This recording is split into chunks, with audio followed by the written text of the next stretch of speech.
It's just a nice way to start.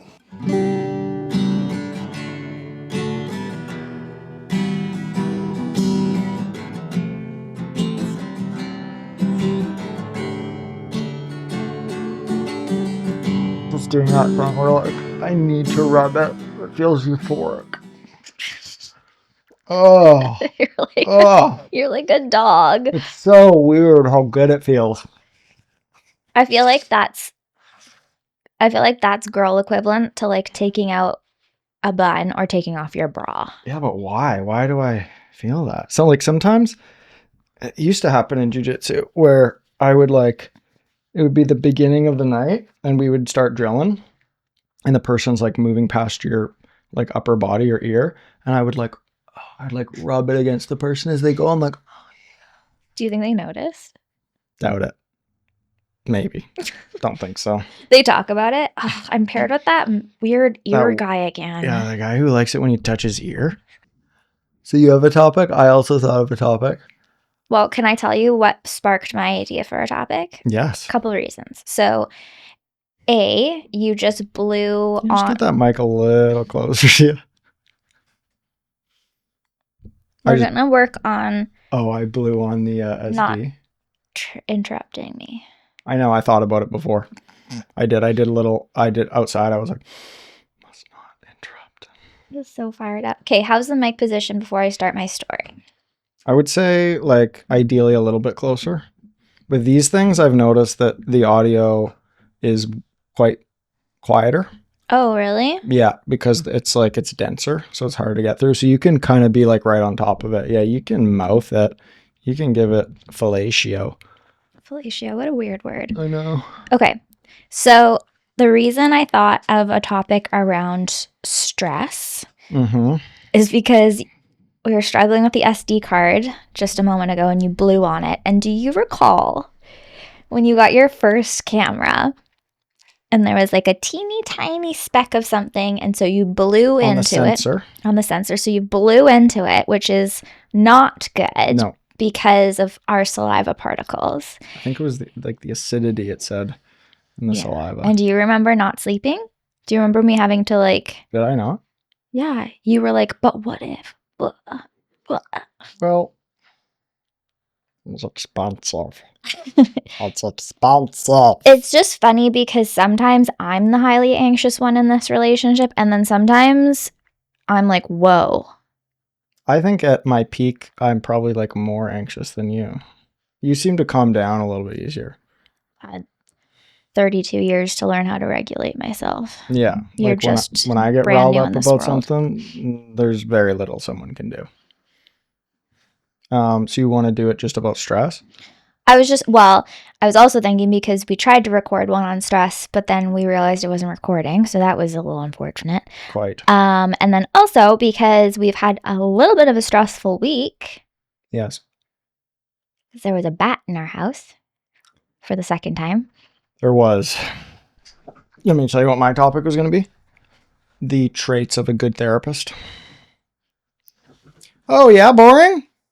Haven't we done that one already? No, haven't we done a bad therapist?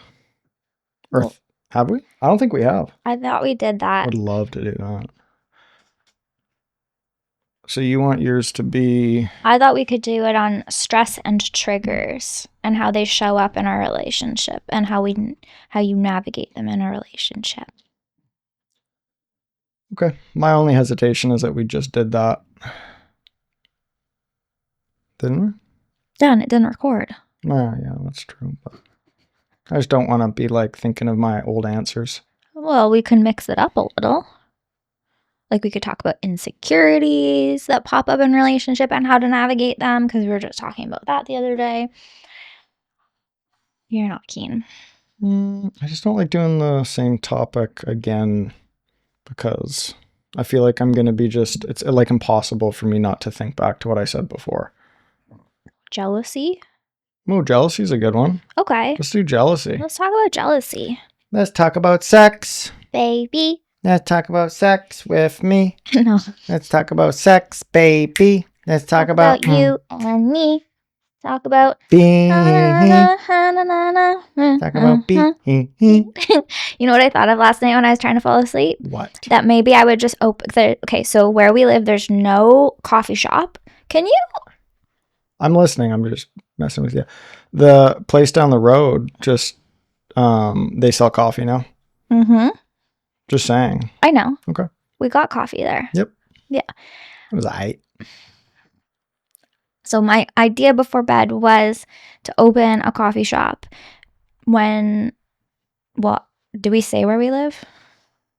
Not specifically, but I guess you can. We have 10 people that are watching. You can believe it.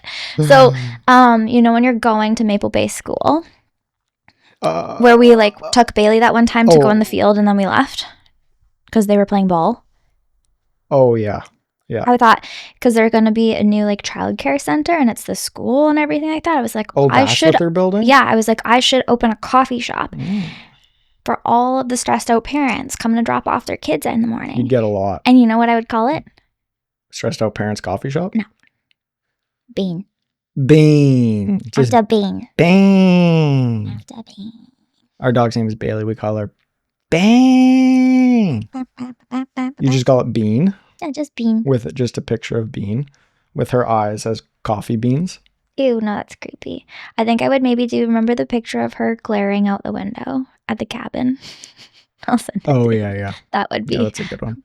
Just miserable. That'd be a good idea. Right? You get a lot of business. Because parents would think like, oh, I don't want to drive my kids to school, but at least I get to go to the Bean and see Maddie.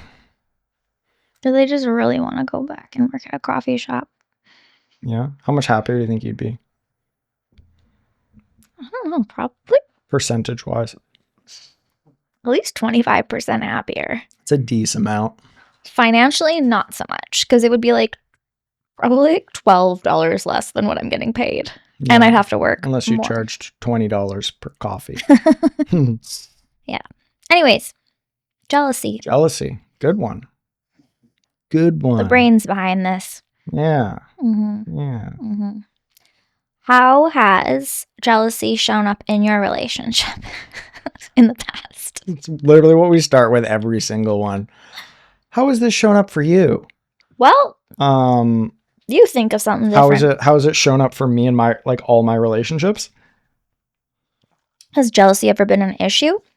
Yes, definitely. Sorry. Feels so good. Yeah, it's been like I'd say an issue in the majority of relationships I've had. Probably like 85 to 90%. From the place of like fear of cheating or more just like an overall threat? Also, has it shown up more so for the partner or for you? The partner. Yeah. Yeah. I don't recall ever being with someone where I was like, where I had legitimate fears that they were going to cheat on me. Mm-hmm. I don't actually ever. I remember a couple. There it is. Well, a couple instances where I felt like they were trying to get a rise out of me by like telling me certain things. Really? Yeah. Yeah, like one instance, they like went to, maybe, I think in this one, actually, she was just kind of like out to lunch on it, but there was this guy, so she went to a club or something with her friends, and she said that there was this guy there who she knew that liked her a lot, and he had like said so. I think he might have like said so that night or something. And then she kind of goes on and she's like, but yeah, it was totally fine. I just like danced with him a bunch and it was all good. And I was like, huh, and yeah, now that I say it, like, I don't feel like it's that big of a deal, but at the time, it's not that it made me jealous. I wasn't like worried about that guy. I thought it was somewhat disrespectful. Yeah. Like, I just don't know if that's proper practice. If someone just proper practice. Well, if you're totally. Like with someone and someone kind of confesses their love for you, and then you just. And like, what is dance? Are they grinding? Are they Lil Jonin? Or are they just like, do-si doing? Because those are two different things. I definitely can recall a time where I was that girl. The jealous girl? No, was the girl that went and Oh, danced. Tiny Dancer. Tiny yeah. Tell us, Maddie. Oh, well, I was not. How beautiful is my wife, folks? How beautiful is she? You can interrupt with that kind of thing. Okay. Yeah. Careful what you wish for. Compliments. Nice eyes. Wow. I recall a time where I went out with friends. My partner at the time was not with us, and there were A bit of information. And I was not honest with myself of how unhappy I was in the relationship. Yeah. And there was someone that we knew there that like might have liked me, but also might have just liked attention. I think we were both just kind of like a little bit sad. Yeah. Like, I think he was single and I was just kind of like, he was flirty, but I don't know how much like intent there was. I think it was more just like both of us wanting to just like feel good about ourselves. Had you known him before? Yeah, we went to high school together. And there was no like, it wasn't like I thought of like, ooh, I want to hook up with this person. Yeah. But he was like a safe enough person that I could also just kind of like, and I love dancing. She does. And I was like, we just like danced so much that night. And one of my partner's friends, who I did not like and was always kind of a dick. Your partner's friends were there? And yeah, well, there was a bunch of us from high school and stuff. And he was like, what the fuck are you doing? He said that to you? Yeah. Was it? Yeah. Yeah. But also like, yeah, the kettle black there, or whatever the pot black. What? Call him kettle black? Yeah, I don't understand that phrase. Never understood that one either. Yeah. Anyways, hypocritical. Right. For reasons. Right. And yeah, I remember feeling like embarrassed and like shameful, but also kind of like, fuck you. There was like also this like rebellious part of me. Yeah. But how long had you been dating? Oh God, I don't know. Like, you're like well into the like relationship. 7 or 8 years. Oh, okay. Yeah. About 80% through. Yeah. And I don't know if like me and him were like not having a good night. Like if there was also kind of a like fuck him kind of energy. Most likely. Probably. Yeah. Probably pissed off drinking. Yeah. Brittany was out. Brittany. Yeah. Miss her. Me too. I know. If we could just reel her in just a little bit. Just a tiny dose so of Brittany. fun. Yeah. But yeah, I remember being that person that would seek out attention from others. Another guy at my work who I was like very flirty with. This is new information to me. No, I've told you about that. The guy at work? Yeah. I don't think so. No. I mean, maybe, but I'm going to pretend like I don't know. He was also like very flirty. I actually thought he was gay for the longest time. He's married with a child. So he's not. So long, gay boy. That's from The Hangover. I can say it. Yeah.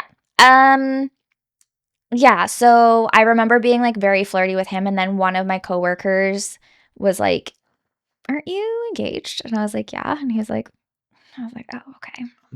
Said that to you? Mm-hmm. Yeah. Like at work, because she saw that you were flirting so much. He said that to you? Oh. But I think he was maybe a little bit jealous. Do you remember the jealous of you? He was like a bit socially awkward. Do you remember but he was with someone? Oh no, he was single? I was with my partner. Yeah. The coworker He was single. Yeah. So you were like flirting with him heavy, and he's like, aren't you engaged? No. Another person said that. Oh, that's what I said. Witnessed, yeah. Come on, keep up. Sorry. Yeah, he was just like very easy to have like banter with. Yeah. But like, I think there's always that kind of reflection of, if my partner witnessed this right now, would they be uncomfortable? That's the measure. That's my measure. And I too. knew that. Yeah. And yeah. What were you doing? Do you remember the comment that spurred that on? What you said to him? No, nice it was pants. just no, you have to believe his name. I will. Yeah. Yeah, I don't know. I think we just like, Boy, you make a good latte. no, it was at kids camp. Oh, so right in front of children. We just So you're like, sexualizing your coworker in front of the kids. shut up. No, it wasn't anything like actually like Yeah. flirty. It was just like we spent a lot of time together and like had a lot of banter. Yeah. And I really enjoyed his, because I wasn't having a lot of good conversation at home. Yeah, there's an important caveat here Yeah. that Maddie's partner was very unable to show up for her Avoidant. emotionally. Yeah. So she was starved is probably the word I would use. Yeah, but like never crossed the line. Like that was very evident for me, but I think there was a level of like emotionally seeking out attention and like someone to like you. Yeah, and not even from a like yeah. Also like I was in a long-term relationship since I was 15 and I never really had the like, and I was homeschooled before and you know, weird. So like And she was born in a lab. and I had a miniature horse. Yeah.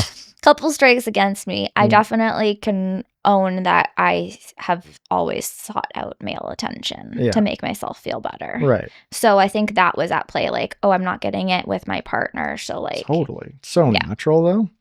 Yeah. And I like have a bit of shame about that because I just like I don't want to hurt people. Yeah. But at the same time, I have empathy for myself of being That's like, good. I was just a little late to the party. Trying to get your needs met. You're just trying to feel good about yourself. And like your partner should be the one building you up and giving you love and affection. And if they're not, like at all, of course that's going to happen.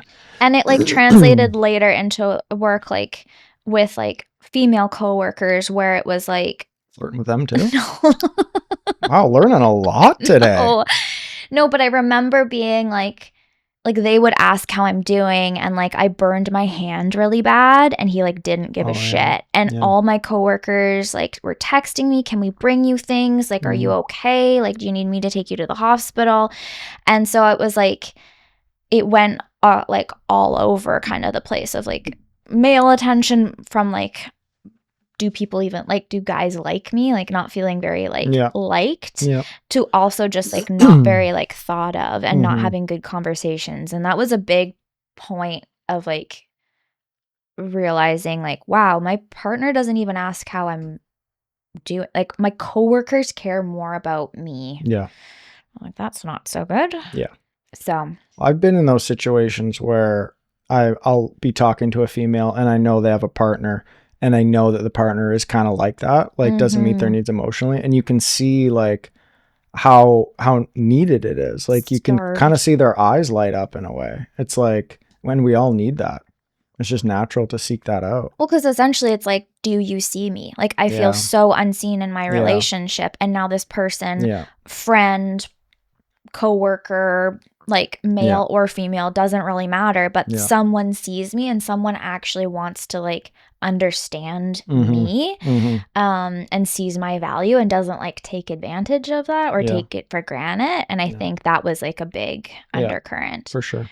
And I think that they're like, I wish I was able to recognize that earlier so that I wasn't acting out in that way. Recognize just like the state of the relationship. Yeah. Like I wish that I don't think it was appropriate of what I was doing, but I understand why I was doing it, you know? Yeah. Yeah. It was an inappropriate response to inappropriate behavior. Not inappropriate, like not good. Not healthy. Yeah. And not a healthy relationship. And I was just in so much denial and also just kind of like, I'm not doing anything wrong. And it's like, okay, but also like, why are you doing that? Yeah. Yeah. Yeah. It's not right, but it's also not right to treat you that way, but you're young. Yeah. For reference, I was like early 20s too. Yeah. So yeah, I relate to being that dancing girl. Tiny dancer. Circling back. Yeah. How has it shown up like otherwise for you with partners? Well, I had one long-term partner who was quite uncomfortable with a close female friend that I had. And like me and this girl were tight. Yeah. Like, you know, Yeah. thick as thieves, like, yeah, very, very close. Like anyone looking in, it makes sense that you'd question, is there anything sexual going on? And there never was. And we saw each other as brother and sister and always did. But she had some like issues in her past relationship with a girl kind of being super close with her ex. And I think they kind of got together when they broke up. So she kind of came in not wanting that. Like, and she said that initially. And I was like, well, my close friend is a female. And we just kind of like kept going. And then it was just an ongoing issue throughout the entire relationship. So significant, like, yeah. And yeah.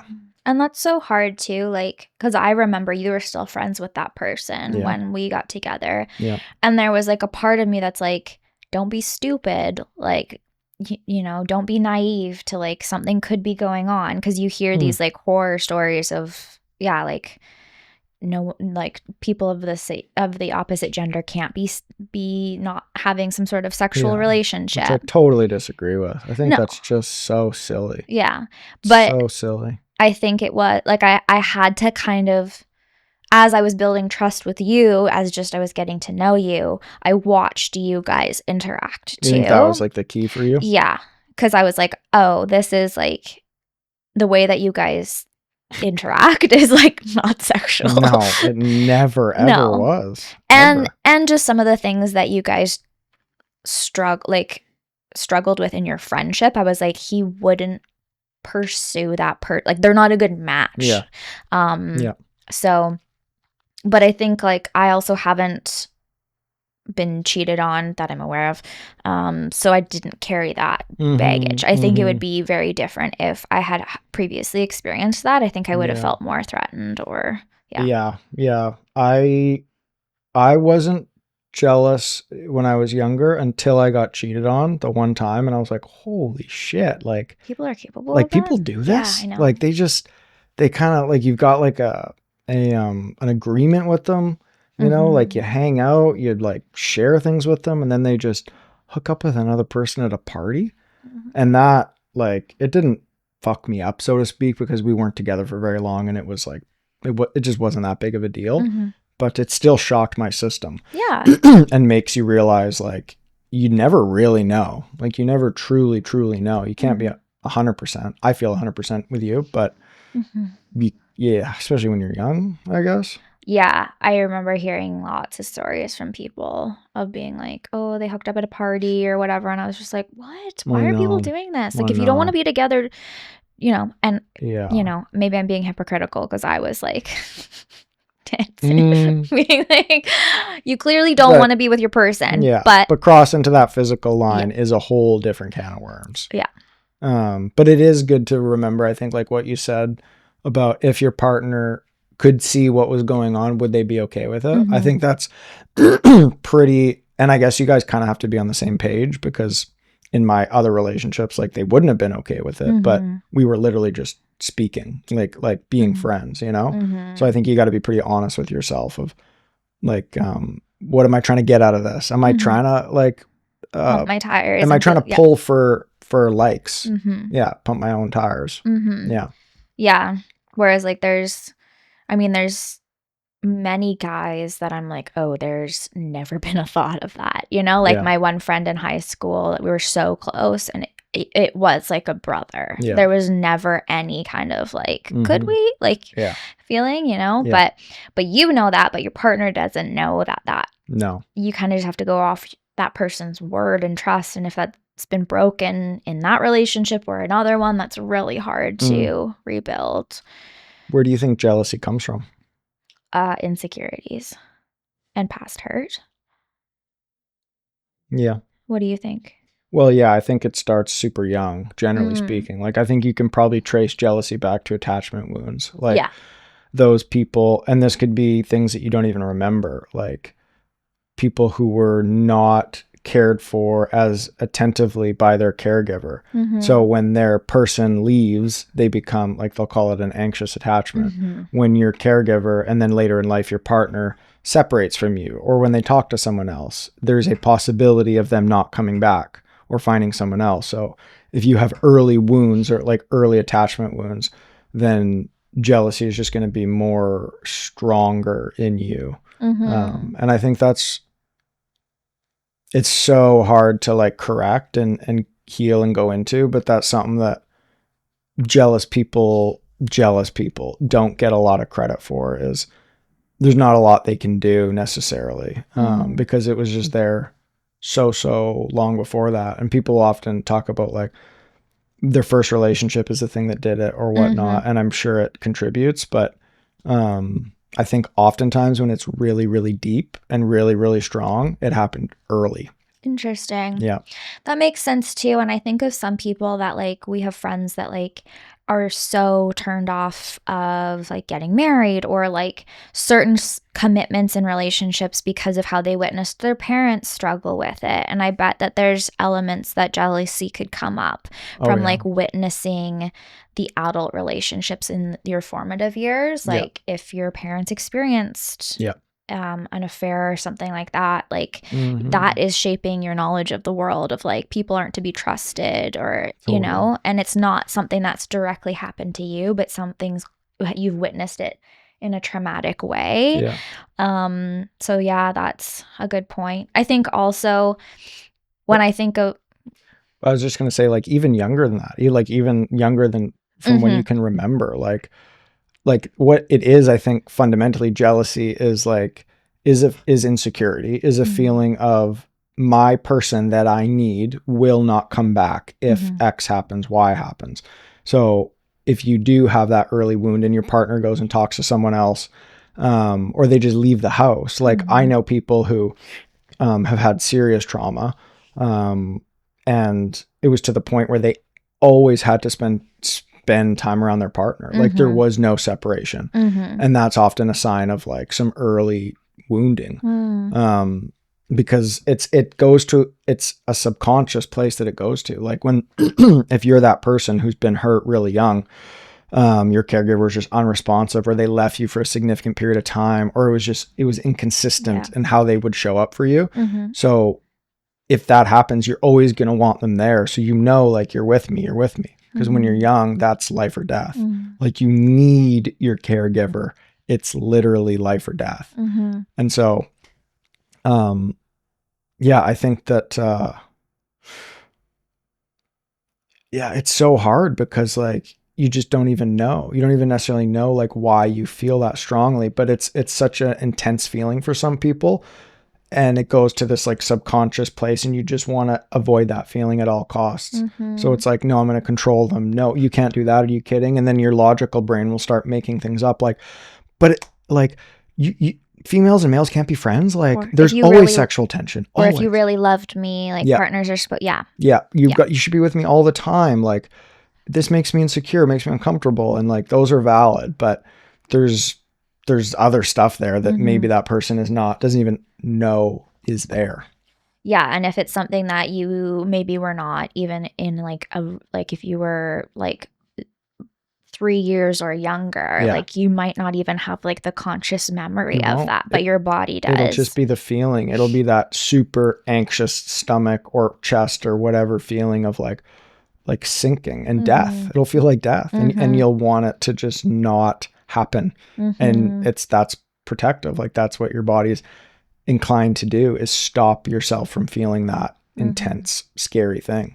So your adult logical brain will take over. And even in teenage years, like 12, 13, you'll start to develop a really smart brain that can sort of like twist things and say like, but if you loved me, it becomes manipulative. Yeah. Because it's trying to keep you away from that danger zone. Yeah. And it's not that person doesn't actually love you. Probably it's that they are unknowingly pressing on a wound that you have that is so fragile that it's like, all it takes is just this. And it feels like it's going to break, a fragile glass ball. That's interesting. Cause like have not been, I wouldn't categorize myself as like a jealous person. No. Um, You're the most emotionally rational person I've ever been with in terms of jealousy. but Here we go. I do think my behavior on some level comes from a manipulative like place. That's what you want to hear. In the sense, I think I know what you're going to say. In the sense that my abandonment wound, Yeah, that I feel so deep, like that is like my soft, scared part, right? I will do anything and compromise myself in so many ways to ensure that I am not abandoned. And I think that I swing farther away from jealousy because I know that jealous response, especially like with you, would push you away. Yeah. So, but I don't think I am, but I do think I'm slightly aware of like, I can't be jealous. I can't be jealous. I can't be controlling. I can't have an opinion about that. That's my first instinct. And it comes from that because they will abandon me, because that will push you away. And that's my biggest fear. And is it just that though? Like if you were to have that part, you know, like here right now, is it just that I'm going to abandon you? Is that the only reason why you act that way? Yeah. Like the train of thought of like, if you were to hang out with the female friend again, and I hadn't established that I actually do feel okay with that friendship, the initial like train of thought would be the like good partner and be the like so flexible and so like easygoing. That's what he will love more than you speaking up and saying, I'm uncomfortable about this. Because if you say that you're uncomfortable, that will push him away, and that's the worst feeling. And it's worse to feel that than the discomfort that I can hold myself. Interesting. What about wanting me to be happy? Like, that doesn't matter. But I know that there's a part of you that wants me to be able to experience female friendships just for me. I know. Yes. So are those the same parts of you? No. Okay. No, like that part that I just spoke about, that's like so scared of abandonment, that is like core wound, like little me. But then I think that there's other parts that are like more logical in the sense of like, it's healthy to have friendships and it's healthy to have equal, like I would want you to treat me that way. Yeah. And how would that look if roles were reversed? What would I want the response to be? And I think also taking a bigger step back and being like, why am I feeling jealous or insecure? For me, I relate more to the like insecure feeling than jealous. Yeah.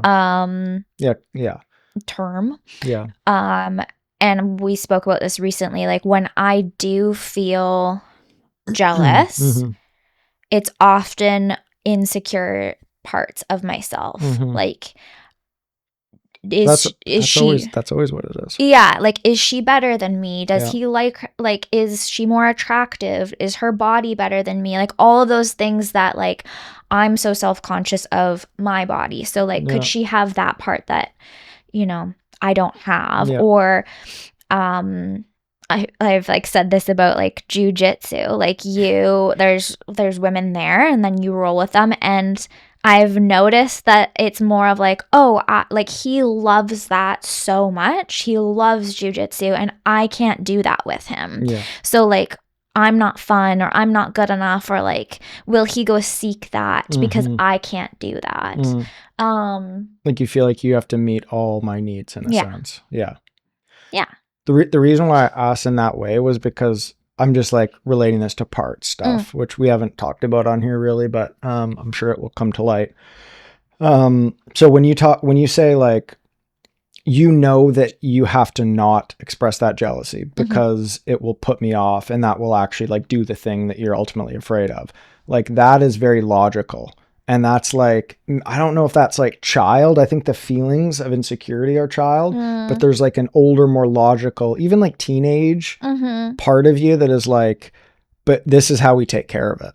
Is, you know what I mean? I do, but I just think that it teeters on that logical part to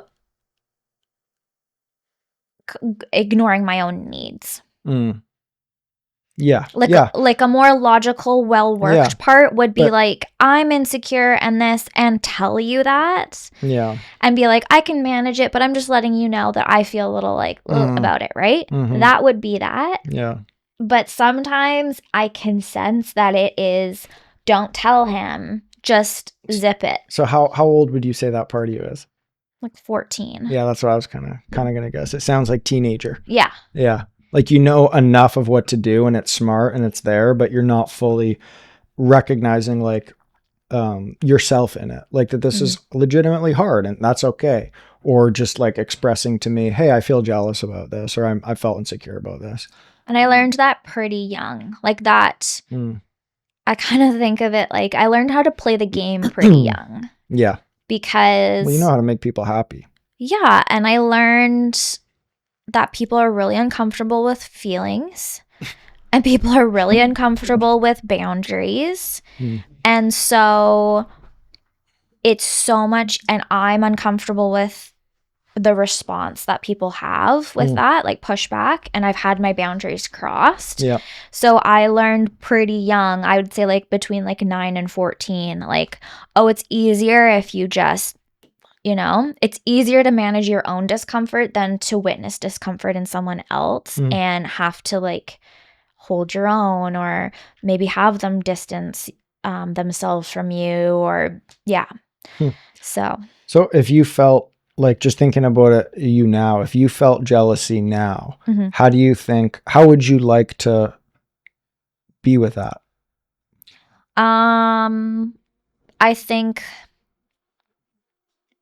like, what do you think is healthiest?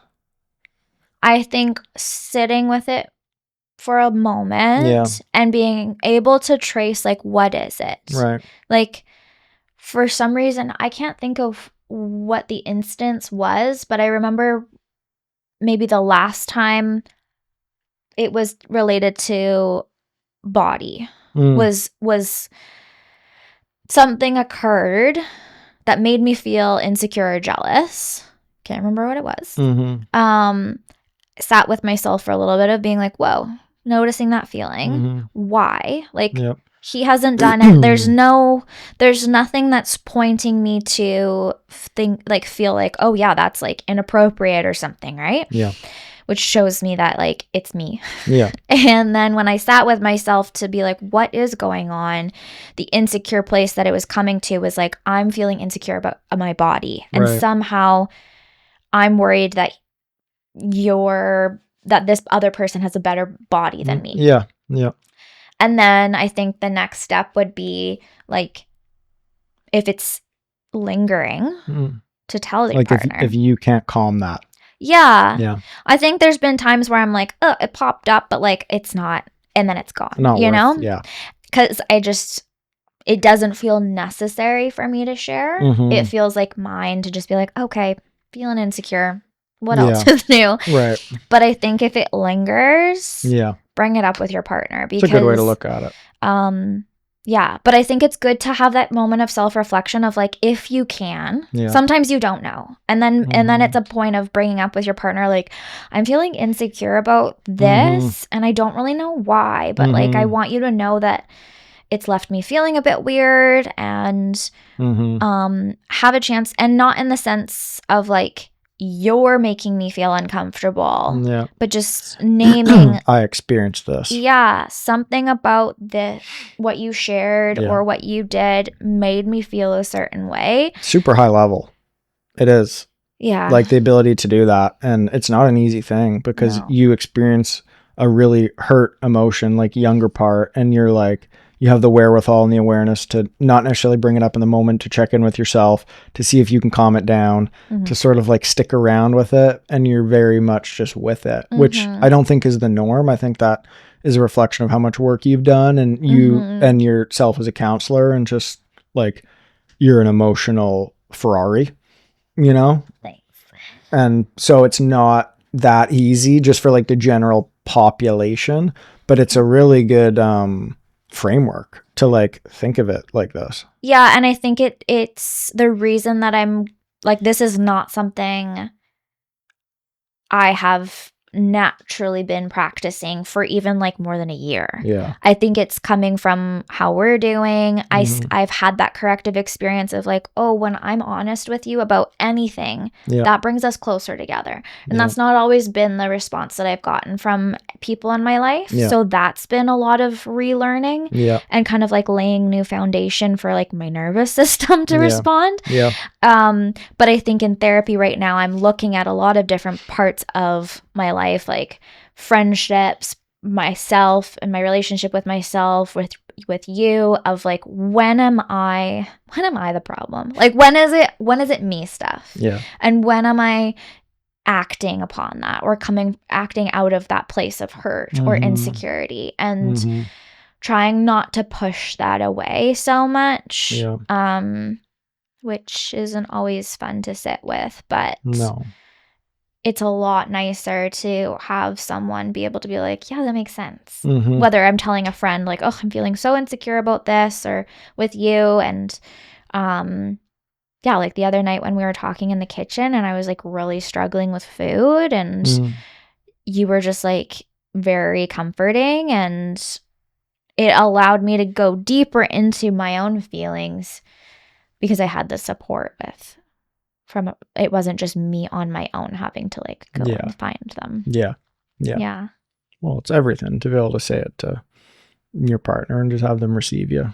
Yeah, and I think that like jealousy can feel like really silly and stupid. Like, it's not. It never is, because it's coming from a place, whether you're aware of it or not, but it can feel actually one of the most natural occurring things there is. It's a threat. Yeah, exactly. It's a threat to your safety is what your system is perceiving. Yeah. And like, you know, those Roman infant experiments, they're way back where there was I think I'm getting this right, I might not be. There was an orphanage, I think it was in Romania, and the study was like, this is before ethics, obviously. Most so there was like half of the babies were picked up every day and sort of like given the proper, like they were not coddled, but swaddled. Yeah, they were supported like babies are supposed to be, held and picked up, and babies need that, like human contact, skin to skin need it. Yeah. And then there was the other set of babies, I know it's super sad, that I think they still fed them, and they made sure they were like warm, and they would give them food and water, but they wouldn't pick them up. And those babies died. And they named this concept failure to thrive. And it's this idea that like that there's something about like the human connection and touch and just the attunement that is so necessary at a young age. And I think that when you talk about like a secure person and an insecure person, it does go back to that early. I know it does. Like I just know it does for me. But like, yeah. Yeah. They do that with animals too. They did that with monkeys. Oh, really? Oh, yeah. With the little monkey, and then they gave him the little stuffed animal. Yeah. It's very sad. Marcel. But I just remember my point, Marcel. Like if you are someone who got kind of maybe an insufficient amount of that care and connection, your body's going to be so terrified to experience that, because you experienced a degree of that when you were young, and your system is trying not to feel that again, because literally, like when I say it feels like death, that is what happens when you don't get enough of it. You die, like literally failure to thrive, you know? And your system, like if you kind of like, I've done this in therapy where you talk about sort of like your deep insecurities with people or yourself, and And ultimately what that kind of comes back to and what it feels like, and it generally stems from like wounds with caregivers or whatnot, but it feels like death. You know, it feels like you're not going to survive, which is terrifying, and to be respected. And it's not just like, oh, that jealous bitch. It's like, okay, you know, you can whatever, but it's deep. It's really deep. Yeah, I think that jealousy gets a bit of a bad rap in that way, where it's like, it does. And then I think it threatens the partnership. Like if I was feeling so jealous or untrusting of you, that could lead you to feel like, why is she not trusting me? Like she doesn't see me. She doesn't see how I do care, and she doesn't see that I would never do something, and I'm like the ex, or you know, all those kind of narratives. And I think that there's an element like you have to go deeper and reflect deeper on that, of like you might have experienced cheating partners, and that is fucked up and leaves a wound for sure. It does. But it's a new person in front of you. Exactly. And it has to be that recognition. And I've had that with you, where you've told me like, I don't think you're seeing me. You're seeing your ex right now. And it makes sense. But you, as that person feeling those emotions so deeply, like you have the responsibility to like look into what's going on for you, because the person in front of you can't fix it. There's no amount of like, unless they're actually cheating. But yes, you know, and that's the thing is like, some people do this. They act inappropriately with other people. They do cheat. And so sometimes these feelings are warranted. Absolutely. And like jealousy, yes, it makes sense and it's deep and all that stuff.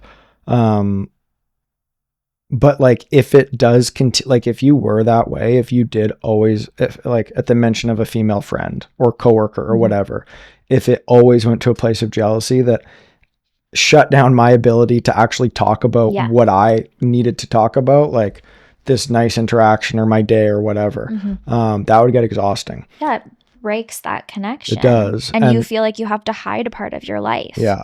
And I think it's like, I mean, ideally, if that happens, you can sort of broach the topic and begin to work on it. But there has to be a recognition from the jealous person that this isn't necessarily them doing something inappropriate. Like, and maybe it is, but in the case that it's not, it's the responsibility of like, you got to come at it as a team. Yeah, totally. You know, if it's you and I'm feeling, let's say I'm feeling really threatened by a female friendship. Yeah. I have to bring that to you and like work with you to find that out. And so in the beginning, it might be like, it would make me feel so much more comfortable if, you know, I actually got to meet her. Maybe I've never met her Totally before, fair. You know? And to kind of watch you guys interact. Yeah. Totally or like, fair. Can you like tell me more about what you did, and can we talk, like, can you know that it might be hard for me to hear, but I also won't feel good if you don't tell me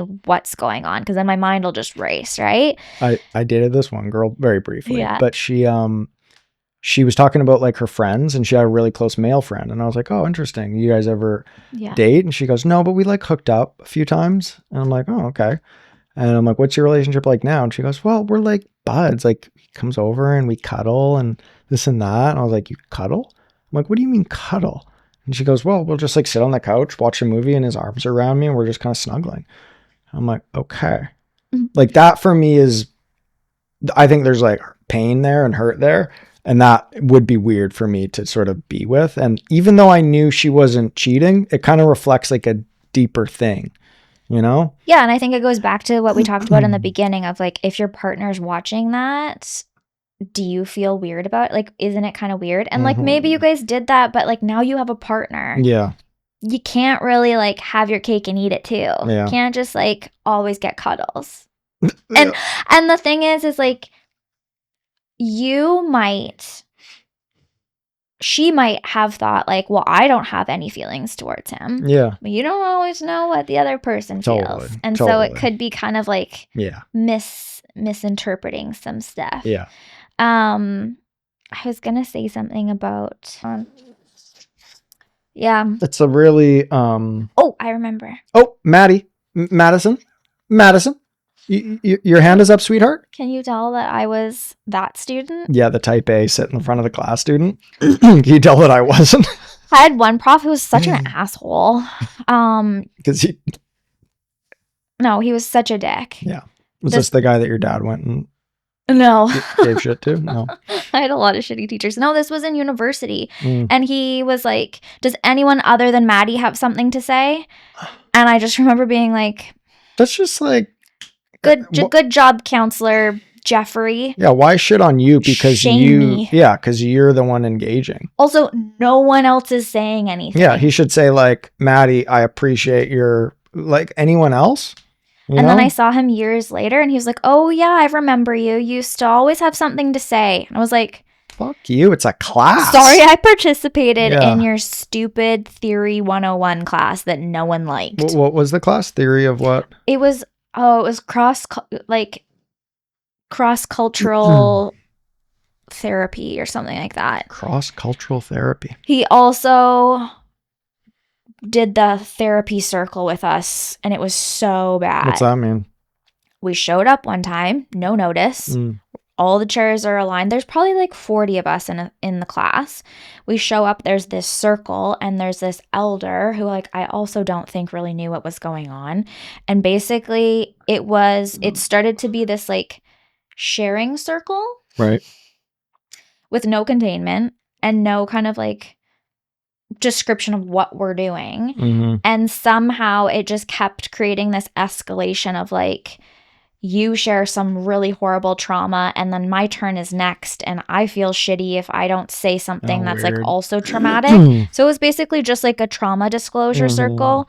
And then we ran out of time because it's an hour class and he was like, all right, so we'll see you next time. People don't realize that can make it worse. Like there's so bad. There's talking about trauma or talking about difficult things. And then there's like talking about it, but actually being seen and received, because it can actually get worse, especially if there's a prof making you do that who you don't feel good with. And he went at one point and he was like, lost my pencil. No, there was people sharing about like abuse. There was people sharing about death, like severe things. And we were all crying, and it gets to him halfway through and he's like, yeah, it's just been really hard for me and my partner. Like, I have been really struggling to teach this class, and kind of talked about how difficult we were. Oh my God. He was such an asshole. Fuck you, bud. Anyways, but I remember motherfucker what my thing was, my contribution. Okay. Contribute. Jealousy, I think, can feel really like shameful and embarrassing and like an overreaction, somewhat in the same sense of like anxiety. Like when I grew up having like a very severe phobia of vomiting. You're gonna say everything. Well, specifically vomiting. Yeah, umbrella of everything. And it's irrational. It's stupid. Right. It's so inconvenient and you don't want it to be there. And I think a lot of people that have that deep struggle of insecurity or jealousy or whatever it might be, like, you don't want it to be there. Yeah. But because it's coming from this wound, and until you kind of sit with it and give it the space to be expressed and healed, it's gonna just keep getting louder. Yeah. And that's the shitty part, is like, it's so scary to go into. And if you don't have good supports around you, it's even harder. Yeah. But it's not stupid and it's not shameful. Definitely it's there stupid, because not shameful. It's literally there to serve that purpose of like fight or freeze. Yeah. And I had to learn that with my anxiety. Like, okay, it's irrational to have this fear of vomiting. I'm not going to die, but my body thinks it is. Yeah. So if I don't give it that space, it's going to keep getting louder and louder and louder. Yeah. So almost like a kid having a tantrum. Yeah, for sure. And I think that the more you ignore it, the greater it grows. And I think that can come up with jealousy, is like, you might think like, well, there's no reason I shouldn't bring it up. It's so embarrassing. It's irrational. It's a me thing. But if it's there, it needs to have attention. Yeah, like you said before, if it lingers, and it can make you guys closer. Yeah. You know, if you've got a good relationship and you guys don't really struggle that much with jealousy and you experience it, it will make you closer. You said when I brought it up, you were like, oh, it's flattering. It is kind of flattering. It kind of from is. you, because you don't ever express it. Like you never, and I appreciate that a lot. Mm-hmm. But it's the odd, like, you know, it's cute and funny when you're like, but you still love me, right? You know? And I know you're not actually, but you know what I mean? Yeah. By the way, we can do jujitsu together and I would still love it. I know, but I'll never be black belt Brandy. I mean, not necessarily. No, I don't want that life. She's so fucking cool, but I don't want that life. Yeah, that's a lot of pain that you'll have to endure. I'm not that kind of girl. Yeah, I mean, not many people on this earth are that kind of. She's so fucking cool. She's incredible, man. She just got her black belt. She's in my jiu-jitsu gym, and I try my absolute hardest against her. My absolute hardest. I said this to a friend of mine the other day who knows what jiu-jitsu is, but has never like trained it like a lot. And we're in the gi, which is like those karate coats, kind of, if you don't know what that is. And so there's grips involved, like you're gripping people's collars and their sleeves and stuff in their pants. So a lot of things that you wouldn't know or think to be able to do to someone are possible. And it's a whole different can of worms. And Brandy is very expertly versed in the gi and just at jiu-jitsu. And it's such a humbling, cool experience to just be like throttled by this girl who's about Maddie's size. Like she's quite strong. She's and pure muscle. She is super like fit, but I probably have 40 pounds ish on her, you know, and I'm trying. It was so funny when you were explaining that, because was it with Johnny? Johnny. And he was like, okay, but like, couldn't you just. Yeah. And like, theoretically, you could potentially just like huck her to the ground. Oh, if it was like a fight, it would be different. Yeah. But I still might lose. Like it's possible. But if she got on my back somehow, it's like, okay. But until you've experienced it, like you don't know. When me and you wrestle, what were we doing the other? I was working on my underhooks. I was just getting Maddie to like dig for an underhook, which is like going under the armpit. Yeah, it's like you want to get your arm under someone else's arm, and that allows you to control them. Like if you watch the UFC and they're on the cage, they're always doing that. They're trying to control the person by getting under their arm. And then whoever gets the underhooks kind of controls the position. And I was getting Maddie to do it. And when I would just dig under her arm, just kind of I said to you, I was like, the whole experience is like that bully that puts their hand on like the little, and they're just like, like that's how I felt, because I was given it 99%, and you were like, you could have just like picked me up. I was like, okay. Yeah. And I can't think about that too much when we're doing it, because I just burst out laughing because I'm like, this is fucking ridiculous. It's so funny. What is the point of this? It's so funny. But then the competitive part of me is like, one day I'm going to beat the shit out of him. No. I could get you to a point where like I could squish your head between my thighs and. Yeah, like when I taught Maddie how to do a triangle, which is like when you're on the ground with someone and you almost like you choke them with their shoulder. You put your thighs and legs around their kind of arms, and you close the distance, and you'll choke them unconscious if you hold it on. And Maddie's thighs are very strong. Her legs are just horseback rider, just strong. And you'll put me out, like, and that's pretty abnormal, like to learn that one time and to be able to put the person out. Problem is a hard skill to utilize when you can't get the person to the ground and in the right position. Yeah. But once you're there, it is lights out. But if we drilled just a couple takedowns, like day after day after day after day, like 7 days a week for like, I don't know, 3 hours a day. Quit our jobs. Yeah. I become a jiu-jitsu. The ultimate fighting champion. Yeah, I want to be the ultimate fighting champion. If you don't know what that reference is, you did not watch the right TV. You didn't watch Friends growing up. Yeah. And you didn't remember Paul. What's his name Monica. Again? Paul. No. In real life. Oh, I don't know. I love this guy. Oh, that's going to bug me. This happened like the other day when I was trying to remember his name. Okay. Put that aside. Yeah. Put that aside. Okay. Yeah. What? No.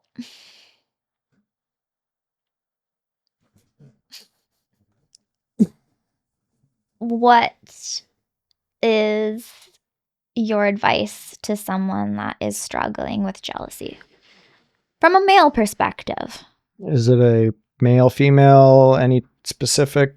I think for a guy experiencing jealousy, what would your advice be? Pretty much what you said. Like, to the best of your ability, it's really like situationally dependent. It's hard to answer, but to the best of your ability, try to understand where it's coming from in you. What are you jealous about? Ask yourself that question first. Like, what do you think is going to happen? And if it is bordering on that irrational thing, then like maybe it is more something to do with you and your past and it's not shameful. That's, I think, where most guys would get lost, is they don't even want to admit that they feel insecure. They will just try to control the woman or the person. They'll try to control them and be like, I just think it's like guys and girls can't be friends. So like, he's obviously trying to fuck you. It's like, that might not actually be what's happening. You might just be insecure and that guy might actually just be a friend. Like, so do that. Put your ego away. I remember having that with my ex, of being friends with guys or like having just like good conversations with guys and coming home and being like, oh yeah, I like met so-and-so and they were really nice. Genuinely, that's it. And he'd be like, well, yeah, because they want to fuck you. Oh, really? Okay, here we go. And it was That's not what was going on. No, and even if it was, like long term, maybe. But what I'm bringing to you right now is just like, I connected with another human being and it was a highlight of my day, or it was something important that happened. It just immediately made me feel like, well, that interaction actually wasn't what I thought it was. Men are not to be trusted. All men want are to fuck. Like it just like immediately shut everything down. And I have a funny example here. Tell me. So let's not name names, okay? One of my good friends was recently complimenting Maddie on how good looking she was. And I think it's hilarious. Like, me and him are so close and like there's just none of that there. But he can appreciate your looks and your attraction. And if given the opportunity in an alternate reality, would he want to? Probably, but like it's not going to happen. And like, there's enough trust and like knowing of that person that you guys can be like, I appreciate. And like, I joke about you and how much you love Nate. Oh yeah. The bromance. No, he doesn't have to worry about women. I have to worry about guys. Worry about my one good friend Nate. But I think that's so a great God. I think it's been so refreshing to be in a like relationship where like you very honestly can appreciate other people's attractiveness. Sure. And we can talk about like when we watch TV, like I think on Survivor, you asked me like, between these two guys, like who do you find more attractive? It was Chase, the redneck. Yeah, the NASCAR guy or the Carolina boy. Yeah, and Benry. Oh yeah, Benry. Who gave me fuckboy vibes. Yeah. But yeah, it's like, and we have a very good relationship and we're secure with each other. We can ask each other those questions, which I think is good. Like, try to get to that point where you can like be a person that can like see someone and appreciate their looks and be able to, you don't have to say it every time or whatever, which we don't, but like just to be able to chat about it, I think is fun. And when you told me that friend said that, I felt flattered. I know. Like, I was like, I knew you would. Still got it, you know? Yeah. But not in a like, oh my God, they're creepy or like that's inappropriate and like threatening, because I also know the intention behind that. Yeah. There's love. Yeah. And we, like, any of my friends could say that. Yeah. And I would be like, awesome. You know? Like, yeah, and like as the partner, like when I've had friends compliment you, I'm like, yeah, he's mine. Like that feels good, you know? And there's also this thing to jealousy that for me this is how I've always rationalized it in my brain, like when I feel it, but I do agree with it. It's kind of just illogical. Like if your partner is going to do something and cheat on you, they're not for you. It's going to happen. Yeah. You can't stop it. Like if they're going to do that, like, and it's different when they're hiding it and you're like, are they like, and you're trying to figure it out. But man, if you hook up with that person, like if that actually happens, then okay. Like, you know, if that's who you want to be with, and that's who you want to be with. If you don't want to be with me and you want to be with someone else, it would be the most devastating thing on earth. But what I don't think it's right to try to stop you if that's what you want. Yeah, that's a tricky one. You're like, I don't believe that. No, You're like, I would try to stop you. I would chain you to this house. No, I actually do agree with you, because it's like, if you already are wanting that, I don't want to have to convince you to want me. Exactly. Yeah, exactly. And like being attracted to someone is different. I'm talking like you want to be with them. Yeah. You know? I think that the tricky thing is that sometimes people stories that I've heard, friends of friends of friends kind of situation of like cheating situations, there's usually substances involved. Yeah. And it's usually a deeper reason of like self-hatred. Yeah. Maybe like unhappiness in the relationship, but like there's a deeper level there. Yeah. And I think that's also like, if you were acting out on that, I want to support you to like heal, but also like I am not gonna put up with that. Totally. Yeah. And like, that's just me. You and I have talked about this. Like, if you cheating, have enough grounding and security to be able to do that. Yeah, and like, I think so. But like, if cheating happened in our relationship, I know that I can't imagine being able to recover trust. I think that I would always hold it. I would always feel insecure, especially because of my feeling of like not good enough and abandonment. Yeah. It would just be so amplified. Yes, Matt. We've talked about this because I said to you, is there any situation where I would cheat and you would like forgive me? And I think you said like if I was really, really drunk. No. No? No, I think I think it somehow went to like if you hooked up with a guy and if you were like, I think I'm gay. And I was like, okay, like. You also said if that was the case that you would still want to like be friends with me. Yeah, because you'd be crazy. But okay. That's so like, is it? Okay, if you told me you were a lesbian and you just wanted to be with women, that's different because you're. I just still want to horny. I still want to bounce. Stop. I still want to. Okay. I think that it would be very different if you cheated on me with a male because you were actually like, I think I'm gay, and like it started acting out on that. And I think it would be easier for me to forgive you, not be with you, but like forgive you long term because I can't be a guy.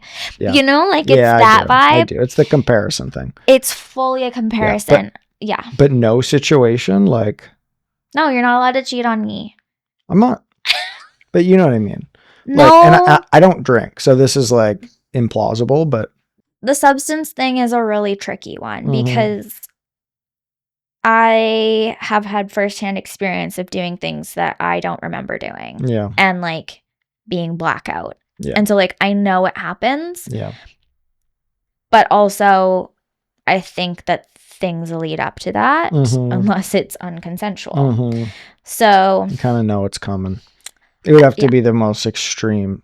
And even in that scenario, there's no way that I wouldn't know to myself, I shouldn't be doing this. So you are accountable. Like it is leading up to that. Like, you know, it's going to happen. It's not like someone has taken over your body, even if you're hammered or blitzed on something like. And then if that's the case, that's you have a different situation. Like you've got a different problem. That's not necessarily even cheating. That might be like assault, you know, Yeah, I don't know if there would be a way to No, we'd be fucked. recover. There's just no way. I know we would try. Like, I know we would try to reestablish the trust. I'd be so mad at you. Like, I would be perpetually angry. Like, I just don't think I could, like, especially if you were like consciously making that choice and we were like okay or something, it just, the betrayal because of how close we are would be so grand. Yeah. And I feel like if I can't trust Maddie, like, I think that's what is so devastating about it. Like, even when my partner, we'd split and he ended up hooking up with someone very shortly after, it felt like cheating. And I know logically it wasn't, but it was very out of character for him. And that hurt so much. And I think that's what would hurt, of being like, I know you as this, and you wouldn't do that. It makes you lose faith in humanity. Cheating is a real tricky one. I've had dreams where I've like woken up and like we haven't been together, but then I'm like, oh no, because I so deeply know that you would not forgive me. And I'm like, how could I have done something? I think you had one. I've had quite a few cheating dreams. But me cheating on you, or you cheating on me? You cheating on me. Yeah. Right? Yeah. Yeah, I have. Jealousy. Yeah, the person with the most jealousy issues in this house is this dog. 100%. Baby. Like legitimate jealousy issues. Right? She's number 1. Who's number 2? Me. Yeah. Who's number 3? Joe. Yes. So I'm number 1. No, you're number 4. Well, that makes me number 1. No, because we're not shaming jealousy. You're not first, you're last. If you ain't first, you're last. If you're not, what do you mean? What do you mean, Dad? If you're not first, you're last. What? Dad, you said that to me that day at school. If you're not first, you're last. Ricky, I don't remember that. Dad, I've based my whole life on that. Ricky, I was high then. I don't remember that. That doesn't even make sense. You can be second, third, fourth. Hell, you can even be fifth. That was terrible.